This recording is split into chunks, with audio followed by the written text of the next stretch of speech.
সকাল বন্ধুরা, আজকে নতুন একটি ভিডিও। এটা হচ্ছে আমের মুকুল নিয়ে। অনেকেই প্রশ্ন করেন যে আসলে আমের মুকুল আসার পরে আমের গাছের পরিচর্যাটা কীভাবে করতে হয়। তো আপনারা দেখেন বন্ধুরা, এটা আমার নতুন আম গাছ। এটা এবছর প্রথম মুকুল। এটা যদিও আম গাছটির সাইজটা অনেক ছোট, সাইজে খুব বেশি বড় না। তো আমি বলছি আপনাদের, আসলে নতুন মুকুল আমি এতগুলো মুকুল এই গাছে রাখবো না। যেহেতু আমি পরিচর্যার কথাটি বললাম, আসলে কি করতে হয় সেটা আমি আপনাদের দেখাবো। বন্ধুরা দেখেন, এই গাছগুলোতে প্রত্যেকটাতে প্রায় চলে আসছে। দেখেন, আপনারা দেখতে পাচ্ছেন, এর প্রতিটি জায়গাতেই কিন্তু চলে আসছে। খুব সুন্দরভাবে ফুলগুলো ফুটে গেছে, ফুলগুলো সব। আর এই যে নিচে এখানে দেখতে পাচ্ছেন, এখানেও ফুটে গেছে। এখন বন্ধুরা, কথা হচ্ছে এটাই যে আমি যদি সবগুলো মুকুল এই ছোট একটা গাছে আমি যদি রাখি, যেহেতু এটা প্রথমবার গাছে মুকুল আসছে, আমি যদি সম্পূর্ণ মুকুলগুলো রেখে দিই গাছে, তাহলে এই গাছটি দুর্বল হয়ে পড়বে। কারণ সব আমে শক্তি বা প্রোটিন দিতে গেলে এই গাছটি সেটা পেরে উঠবে না। যার জন্য আমি কি করব, কিছু মুকুল রেখে আর বাকিগুলো ভেঙে ফেলবো। কারণ এটাই যে যেহেতু কলম করা গাছ, আসলে দেখারও প্রয়োজন আছে যে জাতটি কেমন হলো বা আম কেমন সাইজ হচ্ছে বা কেমন দেখতে হচ্ছে, এগুলো বোঝার জন্যেই জাস্ট একটা কি দুইটা মুকুল রেখে আমি সবগুলো মুকুল ভেঙে দিব। আর দেখেন বন্ধুরা, এখন কীভাবে পরিচর্যা করি সেটা একটু আপনাদের দেখাই। এই যে আপনারা দেখতে পাচ্ছেন এইখানে, এই যে গোড়া এভাবে আমি চারপাশ থেকে মাটি টেনে গোড়াটি একটু উঁচু করে দিতে হবে। দেখেন, আপনারা দেখতে পাচ্ছেন কিভাবে উঁচু করে দেওয়া হয়েছে চারপাশ থেকে মাটি টেনে।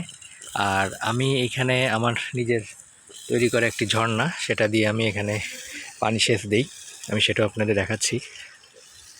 আর এই যে মুকুলের অংশটা, এটাতে মাঝে মধ্যে যদি আপনি পানি স্প্রে করা যায় তাহলে এটা আরও বেশি ভালো হয়।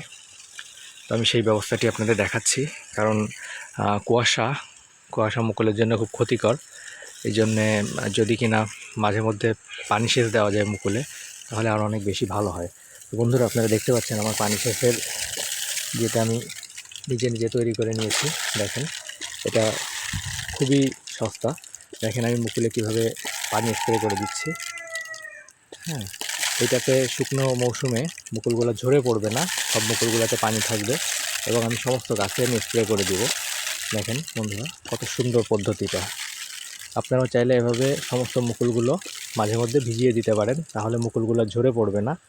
আর যেহেতু ছোট গাছ, আপনারা প্রথম যে গাছে মুকুল আসবে চেষ্টা করবেন যে একটা কি দুইটা রেখে বাকিগুলো ভেঙে দেওয়ার জন্য, তাহলে গাছের শক্তি নষ্ট হবে না। আর পুরো গাছটি ভিজিয়ে দেবেন এভাবে পানি দিয়ে, পুরো গাছটিকে পানি দিয়ে ভিজিয়ে দেবেন এবং গোড়ার চারপাশ থেকে এভাবে মাটিগুলোকে সব গাছের গোড়ায় দিয়ে এখানে জল সেচ দিবেন, পানি সেচ দিবেন। কারণ শুকনো মৌসুম, এখন গাছে যেহেতু ফল ধরছে, মুকুল আসছে, প্রচুর পানির প্রয়োজন হবে। তো আপনারা এভাবে পানি সেচ দিবেন আর পুরো গাছটাকে এভাবে ভিজিয়ে দেবেন। দেখেন আমি মুকুলগুলোতে সবগুলোতে পানি দিয়ে দিচ্ছি, যাতে মুকুলগুলো ঝরে না পড়ে মুকুলগুলা। আর রাত্রে যে কুয়াশাটা পড়ে, এই কুয়াশা গাছের জন্য খুব ক্ষতিকর। যার জন্য আমি প্রত্যেকটা মুকুল পানি দিয়ে ভিজিয়ে দিচ্ছি। তো বন্ধুরা, আপনারাও চাইলে এভাবে মুকুলগুলো পানি দিয়ে ভিজিয়ে দিতে পারেন। এটাতে উপকার হবে, ভালো ফল দাঁড়াবে গাছে। প্লাস গাছটি ভিজিয়ে দিবেন মাঝে মধ্যে। শুকনো মৌসুমে সপ্তাহে একবার বা দুবার পানি দিতে পারলে আরও বেশি ভালো হয়। তাই বন্ধুরা, ফুল ফুটে গেলে এখন আর স্প্রে করার প্রয়োজন নেই। আরও কিছুদিন বাদে যখন গুটি আসবে, গুটি হবে, তখন আপনারা আবার স্প্রে করবেন। আর মুকুল আসার আগে একবার ছত্রাকনাশক স্প্রে করে দেবেন। প্রত্যেকটা আম গাছে ছত্রাকনাশক স্প্রে করবেন। আর মুকুল আসার আগে একবার কীটনাশক স্প্রে করবেন, যাতে পোকার আক্রমণ কম হয়। আর দেখেন আমার এই যে এই পাশেও আরও অনেকগুলো গাছ আছে, যেগুলো আমি আপনাদের একটু দেখাই। এই গাছটাতে আমি মুকুল আসে নাই আমার এখনও। দেখেন বন্ধুরা, এই গাছটি অনেক ছোট একটি গাছ। দেখেন, আপনারা দেখতে পাচ্ছেন অনেক ছোট। এটিতে কিন্তু মুকুল আসে নাই, এটাতে সামনের বার মুকুল আসবে। আর দেখেন এইখানে এই আরেকটা গাছ আমি দেখাই, কত ছোট একটা গাছ। এটা উচ্চতা অনলি 4 ফিটের মতো হবে। দেখেন, সেই গাছটিতেও মুকুল আসছে। খেয়াল করেন বন্ধুরা, এই গাছটিতেও মুকুল চলে আসছে। কিন্তু আমি এই মুকুলটিও আমি রাখবো না। এখান থেকে দেখেন প্রত্যেকটা জায়গায় মুকুল আসছে, একটা একটা একটা, এবং এই পাশে আরও 2টা, মোট এতগুলো সব মুকুল আসছে। আমি এই মুকুলগুলো রাখবো না, এখান থেকে অনলি একটা মুকুল রাখবো শুধু দেখার জন্য। এবং দেখেন আমি গাছটির গোড়াটি কীভাবে আমি সুন্দর করে দিচ্ছি এখানে, দেখেন। এবং এখানে পানি সেচ দিতে হবে চারপাশ দিয়ে, পানি সেচ দিলে আপনার এটা দুঃখিত ভালো হবে। বন্ধুরা দেখেন আমার এখানে আরেকটি ছোট গাছ, এই ছোট গাছটিতেও মুকুল আসছে। এগুলো প্রত্যেকটা আম গাছেই এবছর প্রথম মুকুল আসছে।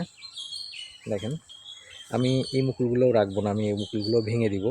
আমি দেখেন এই গাছটিরও গোড়া আমি সুন্দর করে মাটি দিয়ে উঁচু করে দিয়ে বেঁধে দিচ্ছি, এবং এখানে পানি সেচ দিচ্ছি।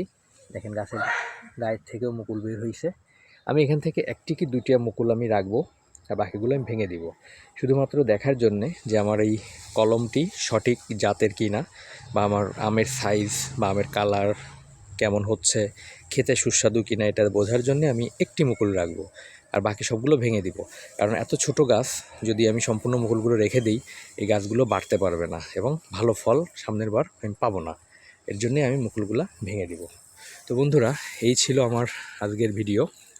আপনারা যারা প্রথমবার আম গাছে মুকুল আসছে, চেষ্টা করবেন 1টি মুকুল রেখে বাকিগুলো ভেঙে দেওয়ার জন্য। এবং যেহেতু আম গাছে এখন প্রচুর পানির প্রয়োজন হবে, শুকনো মৌসুম, আপনারা ঠিক এভাবে আম গাছের থেকে 1-1.5 হাত দূর থেকে একটু করে কোদাল দিয়ে মাটিগুলা গাছের গোড়ায় টেনে দিবেন এবং এখানে সেচ দিবেন।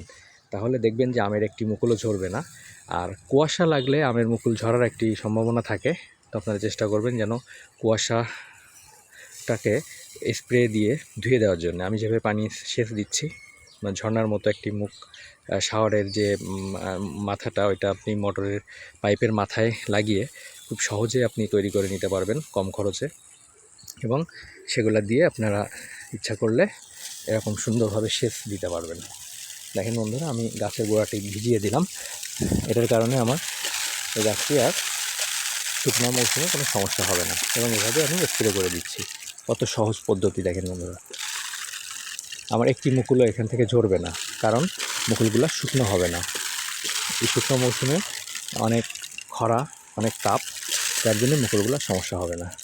তো বন্ধুরা দেখেন, এখানে আমার আরও অনেক শাকসবজি আছে। এটা আমার পেয়ারা গাছ, দেখতে পাচ্ছেন। আমি পেয়ারা গাছটাতে একটু স্প্রে করে দিই। দেখেন এখানে আমার কিছু ফুল গাছ আছে, এই যে আপনার ফুল দেখতে পাচ্ছেন, এগুলো আমার ফুল গাছ। যাই হোক বন্ধুরা, ভালো থাকবেন সবাই, শুভকামনা সবার জন্য। আমার চ্যানেলটি সাবস্ক্রাইব করে রাখবেন যদি ভালো লাগে। ধন্যবাদ বন্ধুরা।